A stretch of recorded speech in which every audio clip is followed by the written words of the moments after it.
Coupe du Monde 2022, nombre de morts Qatar, la surprenante déclaration d'un haut responsable.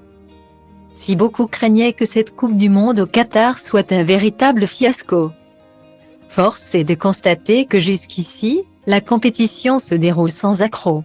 Pourtant, au moment de l'attribution de cet événement, au retentissement international, à un petit pays de 2,5 millions d'habitants, de nombreuses voix se sont élevées pour dénoncer ce choix de la Fédération internationale de football association, FIFA.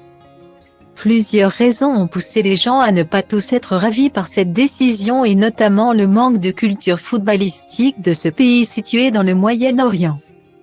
Une histoire liée au football très jeune et donc de nombreux stades à construire pour accueillir les millions de spectateurs venus du monde entier pour assister à la compétition la plus prestigieuse du football. Des chantiers gigantesques un peu partout au Qatar et qui ont fait beaucoup parler. Notamment en ce qui concerne les conditions de travail des ouvriers, provenant généralement de pays voisins. D'après les chiffres sortis dans la presse, les 8 stades à ériger auraient coûté la vie de près de 6 750 personnes. Un chiffre très conséquent et qui a entraîné de nombreuses personnes, parmi lesquelles des personnalités connues, à boycotter cette Coupe du Monde.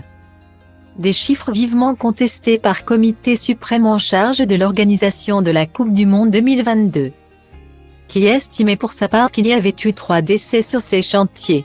Pourtant, interrogé par le célèbre journaliste anglais Piers Morgan, qui a récemment fait l'interview explosive de Cristiano Ronaldo, un dirigeant haut placé qatari a eu une version bien différente. L'estimation, c'est 400.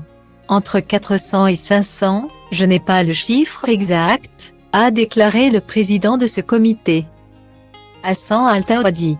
Un chiffre qui reste très élevé. Un mort est déjà un mort de trop. C'est simple. Tous les ans, les standards de santé et de sécurité se sont améliorés. Du moins sur nos chantiers, les chantiers du mondial, à tel point que nous avons des représentants de syndicats allemands, suisses, qui ont commenté cette amélioration, conclut le président.